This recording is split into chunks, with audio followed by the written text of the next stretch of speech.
From the Ringer Podcast Network, this is Dissect, long-form musical analysis broken into short, digestible episodes. This is episode 17 of our season-long analysis of Kendrick Lamar's Mr. Morale and the Big Steppers. I'm your host, Cuchna.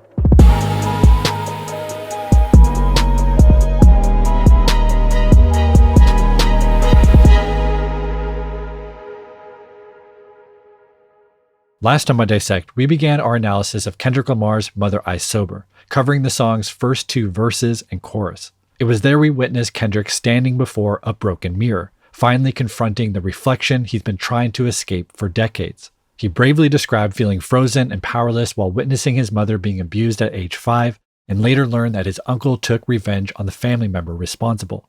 We also heard Kendrick being repeatedly asked about being touched by a cousin, a false accusation that Kendrick blamed himself for, fracturing his sense of self and planting the seeds of lifelong guilt, shame, and distrust. Lyrically, these details were revealed in shards, in lyrical fragments, reflecting the nonlinear, disorienting structure of trauma itself. The song's haunting chorus, delivered by Beth Gibbons, gave voice to the fragile despair beneath Kendrick's emotional journey, a wish to be anybody but himself. Finally, interspersed throughout each verse was Kendrick's growing self-awareness and personal transformation as he begins to detach from his ego and pain body, allowing himself to feel his emotions fully, soberly, without numbing or denial. All of this leads us to Mother I Sober's third and final verse, the emotional apex of the entire album, a 48-bar release of everything Kendrick's carried for decades. It's here that Kendrick not only liberates himself, but begins the sacred work of liberating all those who see themselves in his story and are ready to follow his lead. I was never high, I was never drunk, never held my mind, I need control. They handed me some smoke, but still I declined, I did it sober. Sitting with myself, I went through all emotions, no dependence, except for one. Let me bring you closer, intoxicated. There's a lustful nature that I failed to mention, insecurities that I project sleeping with other women. Whitney's hurt, the pure soul I know, I found her in the kitchen, asking God, where did I lose myself, and can it be forgiven? Broke me down. Kendrick begins verse 3 by reaffirming his lifelong sobriety. He didn't smoke or drink, and because of that, he often felt emotions more intensely than those around him. This aligns with the public image of Kendrick Lamar for years leading up to Mr. Morale, the rare, sober rapper, the good kid from a mad city who miraculously escaped without leaning on vices that so many use to numb their pain. This perceived sobriety became part of his mystique, a near savior figure who lived through the struggles of his community and could speak on them with the clarity that sobriety affords. Interestingly, Kendrick credited his grandfather for his sobriety. After witnessing the damage addiction wreaked on his family, Kendrick said, quote, "The reason I don't drink or smoke is because my granddad did drugs. 2 things I promised him is I never drink and never smoke." It's a detail that adds to our growing portrait of Kendrick Lamar Duckworth, a gifted child guided by a deeper intuition, able to not mimic his environment, but to absorb its lessons and choose a different path. However, Kendrick shatters this pristine reputation with the following confession: no dependence except for one, let me bring you closer. Intoxicated, there's a lustful nature that I failed to mention. Insecurities that I project, sleeping with other women. Though we've grown accustomed to this revelation, which we've discussed often throughout the season, we shouldn't overlook its importance here, in this song, at this moment in the album. The line, intoxicated, there's a lustful nature that I failed to mention, suggests Kendrick knowingly withheld this truth from his earlier music. Of course, we're not entitled to that information, but the wording implies that he feels some guilt about his omission, especially if it helped preserve a certain public image. For an artist long seen as a sober voice of moral clarity, that omission might have felt like a form of self-deception. In the language of Mr. Morale, it was a mask, not a spoken lie, but a critical truth deliberately left unsaid. The verse then continues, Whitney's hurt, the purest soul I know. Her inclusion here deepens the emotional stakes of Kendrick's confession. His sex addiction affected more than himself. It was a compulsive, destructive force manifesting as repeated infidelity against his fiancée, whom he describes with reverence as the purest soul he knows. This is how unaddressed pain creates more pain, how Kendrick's unresolved trauma and insecurities spill outward, wounding the person closest to him. In his betrayal of Whitney, he tarnishes the very purity he holds sacred. And this parallels the purity taken from him by his mother's questions as a child. In this way, the cycle continues. A wounded adult wounds their child, who then grows into a man who wounds others. Kendrick then zooms in on a specific memory, another fragment in the timeline. He raps, "I found her in the kitchen, asking God, where did I lose myself, and can it be forgiven?" It's a brief but revealing glimpse into Whitney's experience, a moment that suggests that Kendrick's actions triggered a crisis not just in their relationship, but within her sense of self. While we don't hear the full arc of her story, this window implies a deep wound, one that left her questioning her future with a man she was set to marry, a man she's loved since they were teenagers. Forgiven, broke me down. She looked me in my eyes. Is there an addiction? I said no, but this time I lied. I knew that I can't fix it. Pure soul, even in her pain. Know she cared for me, gave me a number. Said she recommended some therapy. I asked my mama why she didn't believe me when I told her no. I never knew she was violated. In Chicago, I'm sympathetic. Told me that she feared it happened to me for my protection. Though it never happened, she wouldn't agree. Now I'm affected. The kitchen scene with Whitney and Kendrick continues, "Broke me down, she looked me in my eyes, is there an addiction?" The fact Whitney could see beyond her own pain is a testament to her strength, as well as her love for Kendrick. Asking if he has an addiction points to her willingness to understand his behavior as a manifestation of a deeper issue, and implies a possibility of treatment. Importantly, Kendrick notes that Whitney looked him directly in the eyes when asking this question. This echoes the final lines of verse 2, when he admitted he can't look his mother in the eyes because they reflect the trauma he's tried to forget. Now it's Whitney who meets his gaze, and once again, Kendrick is confronted by a woman who demands truth. But unlike with his mother, he doesn't look away. He lies. "I said no, but this time I lied. I knew that I can't fix it." The eye contact at this moment feels like a test, one he's not ready to pass. In Whitney's eyes, Kendrick sees guilt and shame, but also accountability.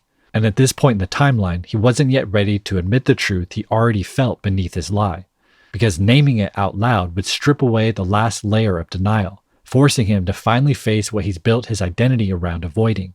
In my understanding of the album, this kitchen conversation and Kendrick's inability to admit he needs help is the moment Whitney leaves him. Recall that Whitney disappeared from the album at the start of Disc 2, just as Kendrick began therapy with Eckhart Tolle. That timing suggests her leaving was the catalyst for Kendrick to finally seek help and begin the difficult self-work required to sustain a relationship. And that solo therapy-guided journey is what we've been witnessing throughout Disc 2. The verse itself reinforces this as Kendrick raps, "Pure soul, even in her pain, know she cared for me, gave me a number, said she recommended some therapy." This real-life moment became a narrative moment in Father Time, when Whitney tells Kendrick, "You really need some therapy," and he responds with a mask of masculinity. Real N-words need no therapy. Now we get the additional detail that it was Whitney who actually gave Kendrick the number to call. That's the final thing she can do to help Kendrick. She can't make that call for him, and until he finds the courage, she is forced to walk away. It's an experience that may resemble your own if you ever had friends or loved ones battling addiction. There's only so much you can do. You can't help someone who isn't willing to help themselves. And until that person is ready to receive it, sometimes walking away becomes the only option. Kendrick then suddenly pivots from Whitney to his mother, saying, "I asked my mama why she didn't believe me when I told her no." It's one of the most effective pivots in the entire song, shifting from Whitney's suggestion of therapy to a moment that almost certainly came because of it. In therapy, this kind of direct confrontation is often called a corrective emotional experience, revisiting a painful event and engaging with it differently, typically by giving voice to what was once suppressed. Clinical psychologist Dr. Diane Fosha writes, quote, "Transformational healing occurs when old, buried feelings are finally felt and expressed in the safety of a new context, and those feelings are met with understanding and repair," unquote. This therapeutic milestone is exactly what Kendrick appears to reach when he finally asks his mother a question his child self was never able to. It also gives Kendrick's mother an opportunity to open up and share context for her disbelief. As Kendrick continues, "I never knew she was violated in Chicago. I'm sympathetic. Told me that she feared it happened to me. For my protection, though it never happened, she wouldn't agree." For the first time, Kendrick learns his mother was a survivor of sexual abuse. This revelation reframes everything. Her constant questioning and refusal to believe little Kendrick is now exposed as a projection of her own unhealed trauma. This reflects what therapists call trauma reenactment or transference. When trauma is unprocessed, especially childhood sexual trauma, it often resurfaces later in distorted or indirect ways, especially in parenting. Trying to protect her son from the harm she herself endured, Kendrick's mother projected her fear onto him, but the trauma was never his, it was hers. Her fear overrode his truth. And as he makes clear in the next passage, Kendrick carried the emotional burden of this trauma for decades. Now I'm affected. 20 years later, trauma has resurfaced, amplified. As I write this song, I shiver cause I'm nervous. I was 5, questioning myself, long for many years. Nothing's wrong, just results on how them questions made me feel. I made it home, 7 years of tour, chasing manhood, but Whitney's gone. By the time you hear this song, she did all she could. All those women gave me superpowers. What I thought I lacked, I pray our children don't inherit me and feeling sidetracked on conversation. Kendrick continues, now I'm affected. 20 years later, trauma has resurfaced. Amplified as I write this song, I shiver because I'm nervous. It's a subtle but powerful disruption in the song's storytelling. Kendrick not only relives his trauma, he brings us into the moment of writing about it. It's a moment of meta-narrative self-reflexivity, not quite breaking the fourth wall, but bending it, drawing us into the emotional reality of the song as it's being created. It's a rare kind of transparency that blurs the boundary between artist, art, and audience. At this moment, we are as close to Kendrick Lamar Duckworth as art will allow. He then continues, I was 5, questioning myself, alone for many years. Nothing's wrong, just results on how them questions made me feel. After asking his mother about those questions directly, Kendrick is articulating how intergenerational trauma works. In this instance of a false molestation accusation, it's less about what happened to Kendrick, but what happened through him because of what was never healed before him. Kendrick then follows this revelation with another, rapping, I made it home, 7 years of tour, chasing manhood. But Whitney's gone. By time you hear this song, she did all she could. All those women gave me superpowers, what I thought I lacked. After naming his sex addiction earlier in the verse, Kendrick now offers another deeper, therapy-informed insight. He wasn't driven by desire alone. It was also what sex symbolized to him: power, validation, and control. Specifically, chasing manhood and superpowers speaks directly to the kind of masculinity Kendrick has been unpacking throughout the entire album. Being desired by women and then conquering them sexually became a way to perform strength he didn't feel internally. Psychologists have long linked compulsive sexual behavior in men to attempts at repairing damaged self-worth or affirming dominance, particularly in the absence of emotional security or modeled vulnerability. In Kendrick's case, sex became a substitute for wholeness, a way to feel powerful in the face of insecurity. But he now sees how that power was performative, rooted entirely in ego. Kendrick's next line marks a subtle but crucial turning point in the song. As he raps, I pray our children don't inherit me and the feelings I attract. As we've discussed throughout the season, becoming a father seems to have been the primary catalyst for Kendrick finally confronting himself. The realization that your unresolved issues will inevitably shape your children is a wake-up call for many parents. Some run from that truth, abandoning the emotional responsibility, while others like Kendrick take it as a mandate to break the cycle. His acknowledgement of inheriting his mother's unresolved trauma and that it eventually helped fuel a sex addiction that devastated Whitney shows his therapy-guided understanding of how pain quietly passes through generations. Understandably, Kendrick fears that his children might carry the same emotional weight he's only now learning to release. But while he says he prays his children don't inherit him, I'd argue Kendrick has done far more than prayer. He's done the grueling emotional work required to break the cycle, or at the very least, reduce the risk of passing it on. Kendrick drawing generational connections between himself, his mother, his partner, and now his children marks a turning point, one that expands the scope of the song into a broader reflection on Black families across America. As you listen, notice how Kendrick's voice slowly shifts from the grave, trembling delivery to an empowered, emphatic declaration. Backed by increasingly pronounced strings, this is the moment of transformation he's been building toward the entire song. The moment Kendrick steps away from the mirror and begins speaking directly to the world. I pray our children don't inherit me and feel inside track on conversation not being addressed in Black families. The devastation haunting generations and humanity. They raped our mothers, then they raped our sisters, then they made us watch, then made us rape each other. Psychotic torture between our lives. We ain't recovered, still living as victims in the public eyes who pledge allegiance. Every other brother has been compromised. I know the secrets. Every other rapper sexually abused. I see them daily, burying their pain in chains and tattoos, so listen close. Kendrick delivers one of the most harrowing passages ever uttered in a song, a conversation not being addressed in Black families, the devastation haunting generations and humanity. They raped our mothers, then raped our sisters, then they made us watch, then made us rape each other, psychotic torture between our lives, we ain't recovered. Just as Kendrick traced his own emotional pain back to his childhood, and then further to his mother's unhealed trauma, here he reaches even deeper, back to the origin point of Black trauma in America. He points specifically to the legacy of American slavery, which is most often discussed in terms of forced labor. However, slavery was much more than forced labor. It was a system of deliberate, institutionalized dehumanization, one that relied on sexual violence, family separation, and psychological manipulation to maintain control. As Kendrick stated bluntly, enslaved women were often raped by white enslavers. Enslaved men and children were forced to witness these assaults, and in some cases, forced into participation. These brutal acts were not isolated or anecdotal. They were sanctioned by law and embedded into the system of slavery. As historian Deborah White wrote in her book, Aren't I a Woman? Quote, slave women were denied the protection of law and community. They could be and were sexually exploited by anyone in power, and their children could be sold off at any time. The result was a shattered sense of family and deep, unresolved emotional trauma, unquote. Kendrick's now evolved understanding of trauma reflects this long arc of inherited pain. He's shown how his trauma was shaped by his mother's, and how hers likely originated in sexual violence she experienced as a child. And if you go back far enough, the odds are that trauma line leads to the brutalities of slavery itself, passed down generation after generation.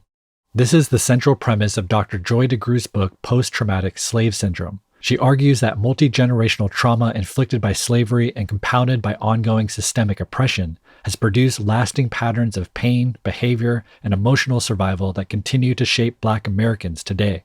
DeGruy's work helps illuminate Kendrick's harrowing passage, beginning with a conversation not being addressed in Black families. This line references a silence that DeGruy identifies as having developed from survival strategies during slavery, where expressing emotions could provoke punishment. Quote, people learn not to talk about their pain, especially in front of children, because doing so could lead to punishment or increased suffering. This legacy of silence has been passed down generationally, unquote. Not only were the enslaved forced to endure some of the most brutal atrocities in human history, they were also denied the space and language to process them. DeGruy goes on to explain that this emotional suppression, which was once protective, has now become a barrier to healing. Quote, many of our families have simply passed on a pattern of dysfunctional communication that evolved from a need to survive, unquote. Through DeGruy's lens, Kendrick's line, and really Mother I Sober as a whole, illuminates a pattern of inherited silence shaped by historical trauma. By calling it out so transparently on record, Kendrick takes a step toward breaking that pattern. Kendrick then continues by honing in on a very specific silence, rapping, every other brother has been compromised. I know the secrets. Every other rapper sexually abused. I see him daily burying their pain in chains and tattoos. Here, Kendrick exposes a buried history of sexual abuse against Black boys and men that rarely enters the public conversation. His claim of 1 out of every 2 Black men is a reflection of his own anecdotal experience. And despite whether or not that's statistically true, that ratio is used to convey the severity of a problem that we actually don't have comprehensive data about. National surveys rarely highlight the experiences of Black boys or men, even though experts agree abuse among male survivors, especially men of color, is widely underreported. It's an issue Dr. Tommy J. Curry and scholar Ebony Utley address in a 2018 article titled She Touched Me, where they present firsthand accounts of Black men who were sexually abused in childhood. They argue sexual abuse against Black boys and men is not rare, but rather it's been pushed into silence by cultural norms, gender stereotypes, and the absence of institutional support. They emphasize that Black boys are often left without language, validation, or safe spaces to process what happened to them. Early abuse is frequently reframed as rites of passage into manhood, or they're ignored altogether, especially in communities where being vulnerable is seen as a liability. They write, quote, Black boys experience sexual abuse largely in isolation. They rarely have access to professional resources or social networks that understand and can speak to the reality of male victims, unquote. Curry and Utley argue that part of this isolation is shaped by the specific expectations placed on Black masculinity. Like we heard Kendrick detail in Father Time, Black boys are often taught to equate strength with stoicism and are rarely afforded the emotional space to express pain. Without models of vulnerability, they say silence becomes the only socially acceptable response. In this context, Kendrick's lyric, "I Know the Secrets," reflects this complex silence.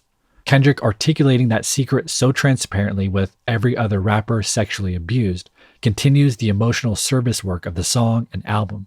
After revealing his own secrets in verses 1 and 2, Kendrick uses this moment to open space within hip-hop for others to follow his lead, to speak openly without shame about the trauma they learned to suppress. Indeed, it's likely no coincidence that Kendrick centers rappers, then describes their chains and tattoos as masks for unaddressed pain. This speaks to another underlying issue that Curry and Utley raise, that black boys and men are largely cast as perpetrators of abuse, incapable of being abused themselves. In The Man Not, Curry writes, quote, "Black males are told they can only be perpetrators of violence.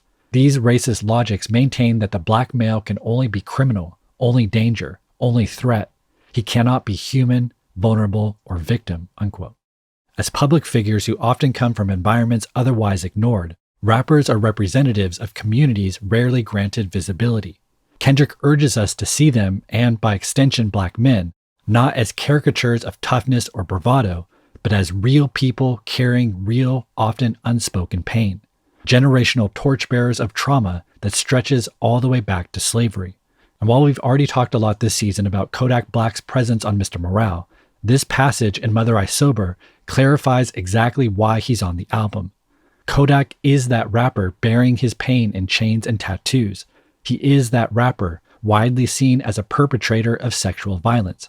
And in his specific case, there are valid reasons for that perception. But Kendrick is asking us to consider the often ignored possibility that Kodak Black may have been a victim of abuse himself.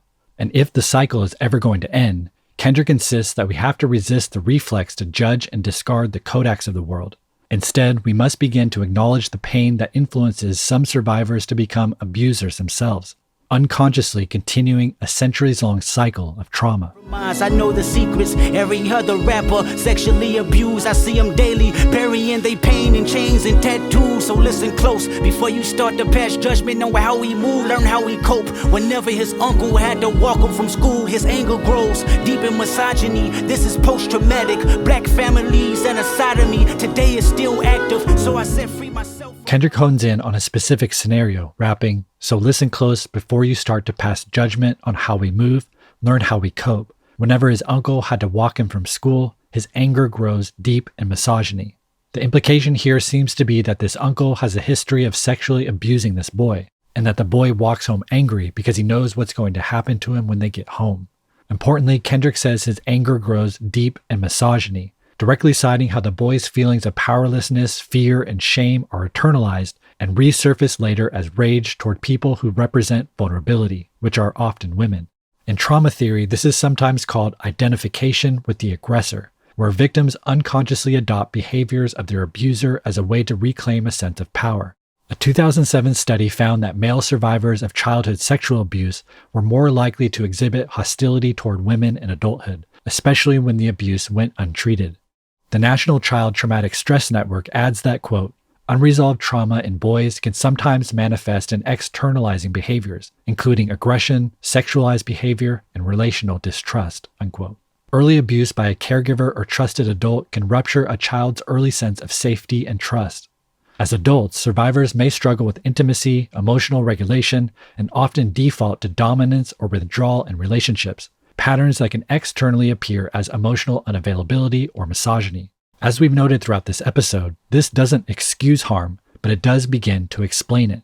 Indeed, the boy Kendrick describes isn't simply angry. His anger is a surface-level expression of trauma that he has no tools to process. Now, before we move on to the next excerpt, the climactic moment of Mother I Sober, I want to take a brief moment to remind us all that Kendrick has accomplished to this point. First, he intimately revealed his own generational trauma and linked it to a sex addiction that nearly destroyed his family. Then, in the passage we just heard, he connected his individual story to a larger generational curse that's haunted black families since slavery, then linked it to a broader epidemic of sexual abuse. This connection between the individual and the collective is central to Mr. Morale and the Big Steppers, the idea that the story of one reflects the story of many. It's a concept that was first established all the way back on the album opener, United in Grief. where Kendrick connected the chaos of his individual life to the chaos of the world around him, all of which is positioned as being rooted in unresolved trauma and grief on a massive scale. Thus, Kendrick's individual journey of taking the mask off and standing before the mirror is offered as a model.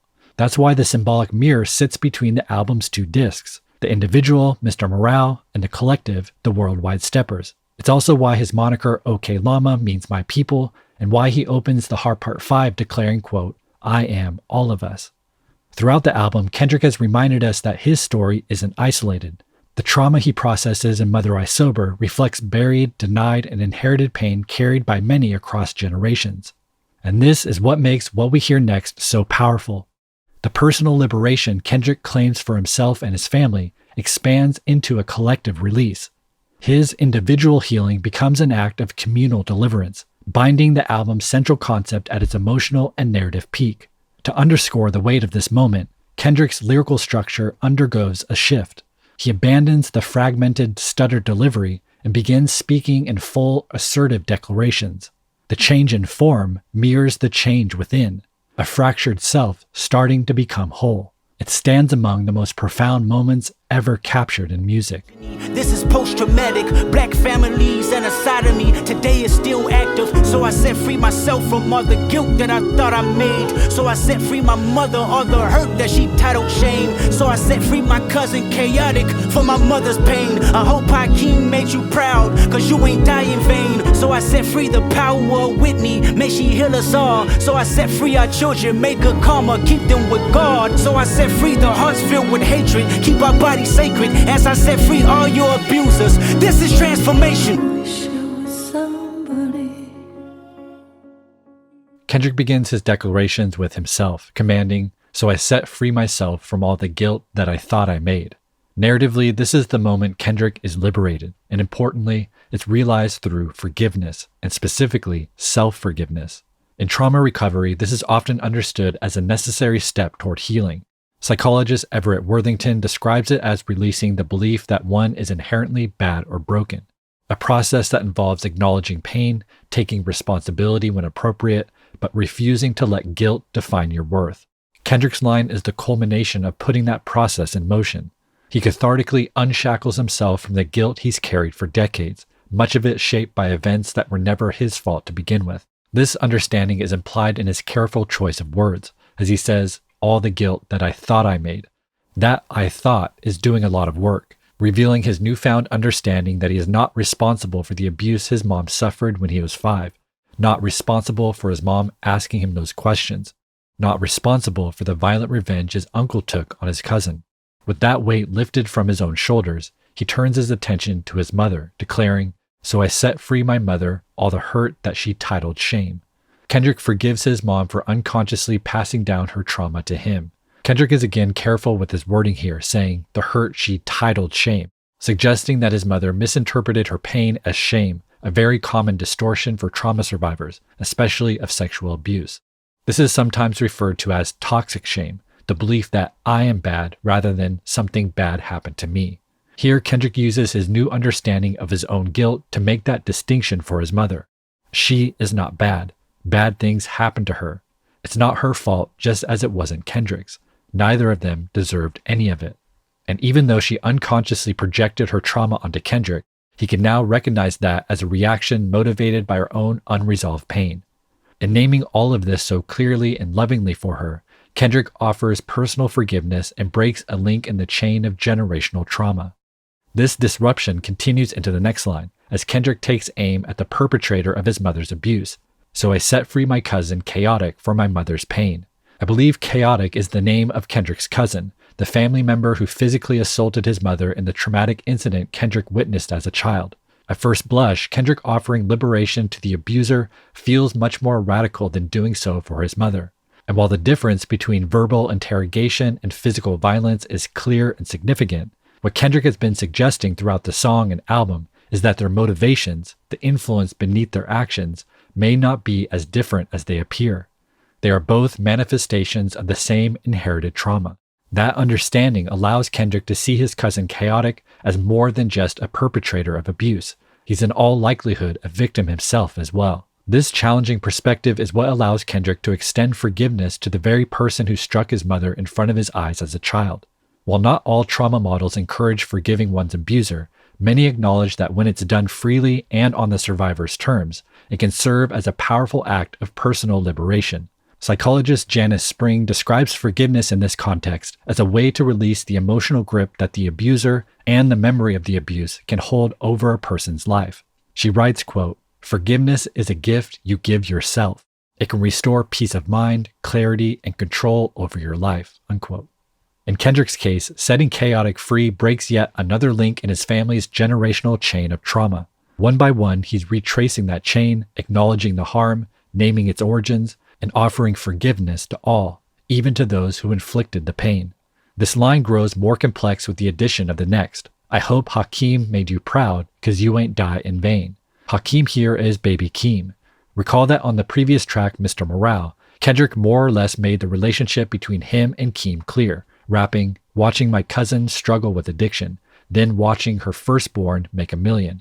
With Keem detailing his mother's struggle on Savior Interlude, it's very likely that Keem's mother is Kendrick's cousin, making Keem his first cousin once removed. Now, two new details emerge, as Kendrick implies that Keem is also related to Chaotic, and that Chaotic died, though when and how isn't clear. Now, I've run through a number of scenarios with the details Kendrick provides throughout Mother I Sober, and there's simply not enough information to connect the dots between Keem and Chaotic with any certainty.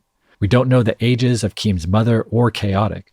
We also don't know whether Chaotic was killed in the act of vengeance Kendrick's uncle took, or if his death was later and unrelated to that violent event. However, in my estimation, the most likely scenario is that Chaotic is baby Keem's uncle, his mother's brother. That would make Chaotic Kendrick's first cousin, just like Keem's mom. This is supported by the fact that Kendrick calls him cousin both when he says, "I set free my cousin Chaotic for my mother's pain," as well as family ties, "They accuse my cousin. Did he touch you, Kendrick?" Also, recall that baby Keem opens Savior Interlude, referring to his mother and then to his uncle. "You ever see your mama strung out while you studied division? Your uncle ever stole from you day after Christmas? Seen both of those Later in the song, Keem references his uncle again, and crucially, reveals that he died somewhat recently. My uncle would tell me the shit in the movies could only be magic. This year I did 43 shows and took it all home to buy him a casket." It's very possible the deceased uncle referenced here is Chaotic. Now, it's unclear what role Chaotic played in Keem's life or whether his influence was good or bad. Whatever it was, it mattered enough to bind them together at the album's most transcendent moment. The line, "I hope Hakeem made you proud 'cause you ain't die in vain," implies that Keem, alongside Kendrick, is carrying their family line forward in a better direction, and that Keem's life specifically will be redemptive for Chaotic's legacy. Now, zooming out a little, we see how Kendrick here is drawing connections between his own guilt, his mother's shame, Chaotic's legacy, Keem's mother's addiction, and Keem's future. This web of family ties is used to illustrate the tangled, often inescapable bond of shared trauma, the very kind Kendrick described moments earlier when he said, "This is post-traumatic Black families and a sodomy. Today is still active." By naming each person one by one, Kendrick maps out how deeply this pain is embedded within his family tree.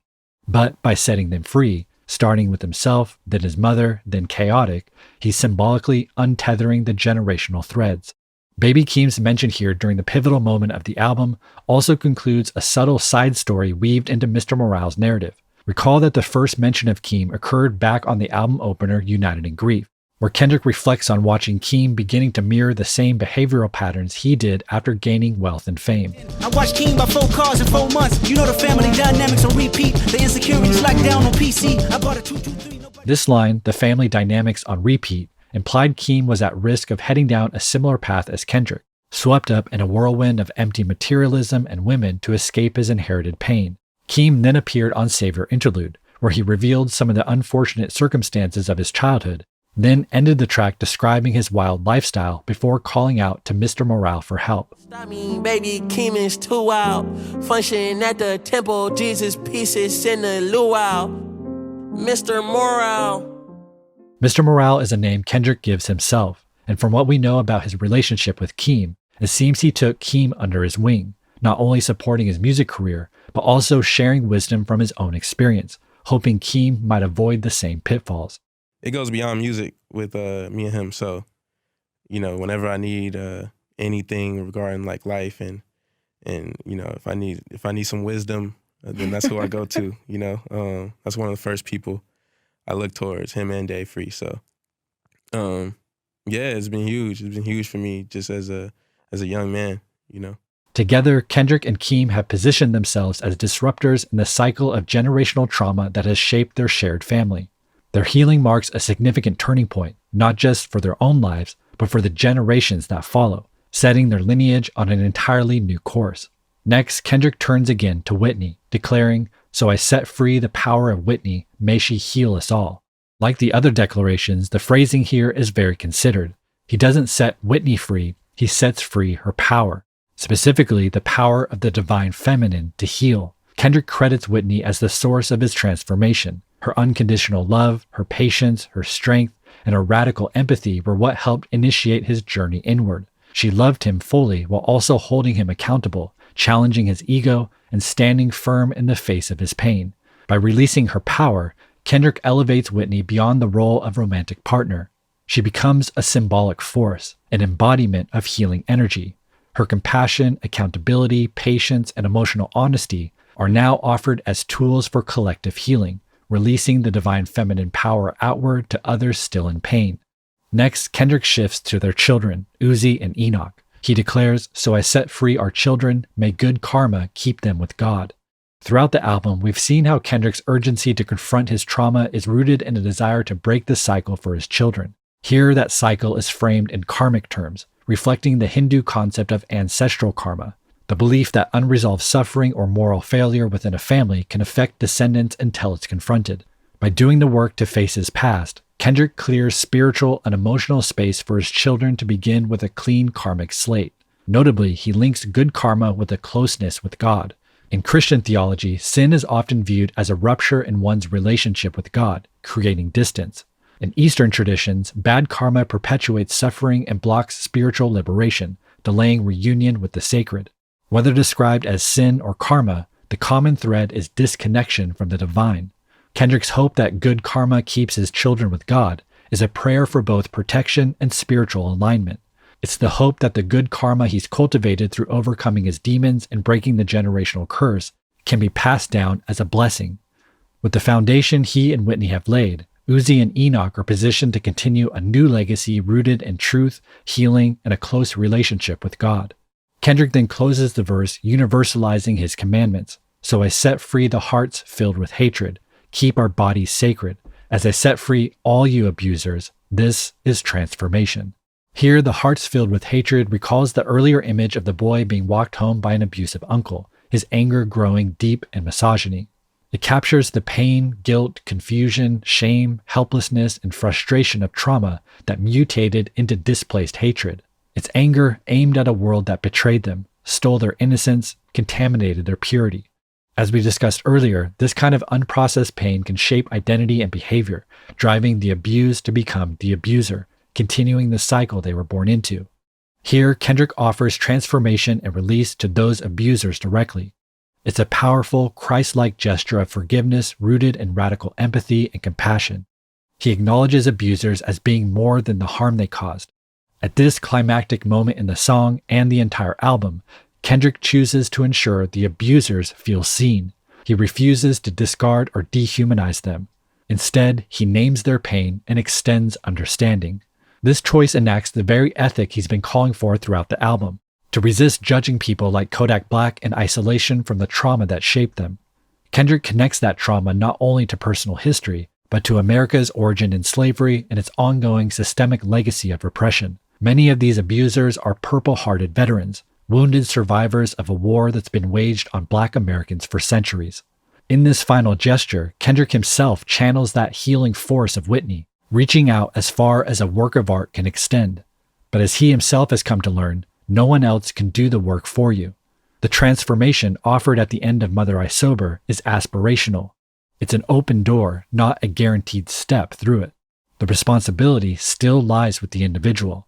Mr. Morale and the Big Steppers offers a blueprint for that process, a story others might see themselves in, a mirror for anyone willing to face their broken reflection and begin the courageous work of becoming whole. With God, so I set free the hearts filled with hatred. Keep our bodies sacred as I set free all your abusers. This is transformation. Wish I was somebody, anybody but myself.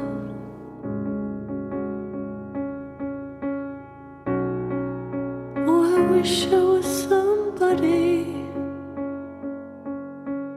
anybody but myself. As we reflect on this monumental emotional and spiritual moment captured in music, we look back on Kendrick's liberating declarations and realize that his anaphora, his repetition of "I set free," occurs exactly 7 times. I don't think this was a coincidence, because in many spiritual and religious traditions, the number 7 holds deep symbolic weight, most often associated with completion, wholeness, and divine order. In the Bible, 7 is a consistent numerical motif associated with God's perfection. One of the clearest biblical parallels to Kendrick's declarations of freedom through forgiveness appears in the Gospel of Matthew, a text Kendrick references multiple times throughout Mr. Morale. In it, Peter asks Jesus how many times he should forgive someone who sins against him. Up to 7 times, he asks. Jesus replies, "I tell you, not 7 times, but 70 times 7. With this response, Jesus reframes forgiveness as boundless and unconditional. Kendrick's use of 7 carries a similar weight. Each "I set free" functions like a step in a ritual of release, offered without condition. Each repetition sheds another layer: self, mother, cousin, lover, children, community, and abuser, until nothing remains unacknowledged. 7 acts of liberation transform Kendrick from fracture toward aspirational completeness. What began with silence ends with voice. The man who entered the song weighed down by shame now walks forward, having spoken himself and his lineage into freedom. Having stepped fully into the purifying fire, Mother I Sober then continues with Kendrick emerging on the other side, receiving his reward.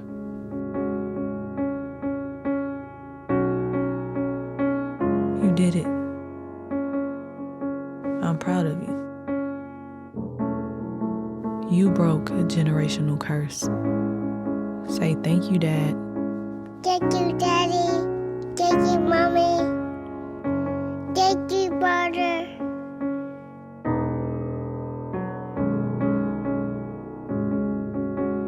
Mr. Morale. Whitney's voice returns for the first time since the start of Disc 2, and keeping with the compassion and grace associated with the divine feminine, she gently affirms Kendrick's healing journey, externally validating the internal work he's fought to complete. Her words also suggest a renewed trust in Kendrick, trust that had to be earned through accountability and transformation. In this intimate moment, we witness the divine reunion of the masculine and feminine, a moment of harmony and completion that echoes the symbolic meaning of the number 7. Whitney's voice also reminds us that Mr. Morale tells a real story. Though the album is staged like a piece of theater, these are not actors. The plot isn't fiction. As the cover implies, this is a real couple's real story of restoring their family. And by sharing that process, they offer the possibility to others. If they could survive it, so can you. Finally, Whitney's voice adds to the number of full circle moments on Mother I Sober. Recall that on the album's opener, United in Grief, we actually heard Whitney's voice before we heard Kendrick's. Tell him the truth. Tell him you're... A reflection of her role in Kendrick's real life, Whitney holding up the mirror of accountability and truth was the catalyst for the entire arc of the album. No longer tap dancing around the conversation, Kendrick spent 17 tracks speaking his truth. Now Whitney returns to close the arc, her voice formally declaring that a generational curse has been broken. Their shared reward is symbolized in the voice of their daughter Uzi, who suddenly appears to thank her dad, her mom, and her brother Enoch. Her final words, Mr. Morale, marked the completion of Kendrick's transformation, from a reactive, ego-controlled individual shaped by pain and denial to a conscious, liberating force rooted in vulnerability and truth. In this moment, Mr. Morale becomes a symbol of moral bravery and emotional honesty, an imperfect but committed guide for what healing can look like. Now, if you've really followed the emotional arc of the album, this moment lands with enormous weight. The purity represented by Uzi's voice is what's been preserved. While no one escapes suffering entirely, Uzi and Enoch have been given a chance to grow up free from the legacy of abuse that shaped Kendrick's early life and his mother's before him. They can't yet comprehend the depth of this gift, but one day they will. And when that day comes, Mr. Morale and the Big Steppers will reveal what it took to set them free. Before I go and fast asleep, love me for me.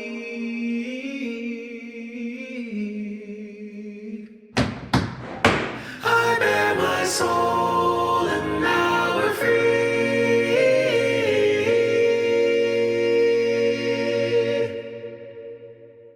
In another full circle moment, singer Sam Dew returns with his final a cappella performance. Recall we've likened Dew's role on the album to a Greek chorus in a play, a narrating presence that comments on the story as it unfolds. These choral performances are strategically placed at the album's beginning, exact middle, and now end, helping to define the album's large-form two-act structure.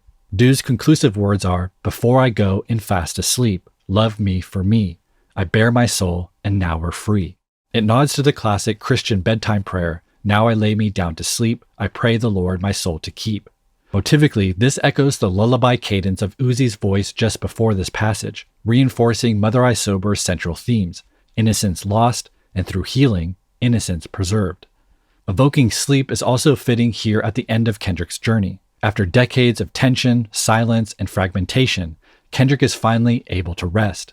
In myth and literature, rest often follows transformation. The warrior lays down his armor. The work, for now, is done. His final request before he lies down is, "Love me for me." After stripping away his mask and showing us his scars, Kendrick asks for unconditional love, the desire to be seen and accepted for who he truly is, imperfections and all. This line closes the loop on a theme raised throughout Mr. Morale, where Kendrick consistently questioned love that was conditional or entangled with performance. Now Kendrick desires the kind of love Jesus preached, one that embraces both the light and the shadow in every soul, a love that extends to the wounded and the lost, a love that asks for nothing in return but honesty and faith. The final line, "I bear my soul and now we're free," is a summation of Kendrick's journey, a poetic and spiritual conclusion to the 7 repetitions of "I set free" that preceded it. Having released his guilt, his mother's shame, his cousin's legacy, his children's inheritance, his community's rage, and even his abusers, Kendrick arrives here at a line that distills everything into one final offering. Fittingly, this final line is preceded by the last sounds of the Big Stepper's shoes on the theater stage. But this time, the steps are measured, firm, emphatic, no longer a tap dance of avoidance, but a declaration of alignment, a punctuating march of someone who's finally walking in step with himself. I bear my soul and now we're free. Crucially, the phrasing of this line encapsulates the album's central premise. Notice Kendrick doesn't say, "I bear my soul and now I'm free." He says, "We're free." That relationship between I and we, between the individual and the collective, between Mr. Morale and the Big Steppers, is the single most important takeaway of the album. The act of removing the mask, bearing one's soul, and being completely honest with yourself and others is framed as the gateway to collective liberation and healing. Kendrick asserts that if you want to change the world, start with yourself and watch the rewards ripple outward. In this way, self-work and healing are positioned not as selfish pursuits, but as humanitarian service, something that benefits you, your loved ones, your community, and the generations to come. Thus, "I bear my soul and now we're free," sung by the narrator Sam Dew, is a natural conclusion to the album, closing another circle that began with its very opening statement. I hope you find some peace of mind in this lifetime. Tell them the truth. I hope you find some paradise. Tell them the truth. Tell them. As we explored in episode 1, Mr. Morale and the Big Steppers opens with a line influenced by the teachings of Eckhart Tolle. The phrase, "a peace of mind," represents internal peace, while paradise points to an ideal external world. This mirrors the central premise of Tolle's A New Earth, which argues that the outer reality of humanity can only change through inner transformation. Quote, "A new heaven is the emergence of a transformed state of human consciousness, and a new earth is its reflection in the physical realm," unquote. With Tolle serving as Kendrick's therapist on the album, I Bare My Soul and Now We're Free shows that Kendrick has fully embodied Tolle's teachings. His emotional and spiritual excavation, his confrontation with generational trauma, the pain body, and ego, becomes the internal transformation Tolle describes. Through this work, Kendrick builds a new earth for himself, his children, and his community. The personal becomes collective. Peace of mind becomes the new paradise. And Kendrick's growth becomes part of a larger shift toward healing. Now, having completed this work for himself, there's only one thing left for Kendrick to do: hand the mirror to you. I choose me.